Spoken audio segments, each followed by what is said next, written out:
And so with that, we're now moving on into the next clip, where we can see some Ukrainian HIMARS launching off into the distance. And we've actually seen a load of videos like this today. And while we watch these tonight, I want everyone to remember, let me make sure there's no copyright music. I want everyone to remember that months ago, it was a question as to whether HIMARS would arrive in Ukraine or not. It was a question whether the US would send such an advanced weapon to Ukraine, or if it would even turn the tide of the war. And it's become a common sight to see launches of this size and this destructive capability. But just a few months ago, this would have been completely impossible to the Ukrainians, and now we see them on a day-to-day basis destroying dozens of Russian logistical outposts, and of course inflicting massive damage on Russians, I guess you could say, rear-line units. And it's almost just normal daily events these days.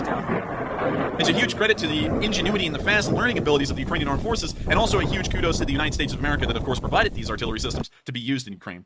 And so with that, that's the end of the video, and once again, wonderful to see that those US-provided HIMARS are once again striking deep into Ukrainian territory, well, deep into Russian territory in occupied Ukraine. There's a slip up there, the caffeine's getting to me, but but it's great to see that the Ukrainians are still using those US-made HIMARS to strike deep into Russian-occupied territory, and of course hit the rear-line units, dismantling nearly the front-line units that will remain once the Ukrainian offensives begin.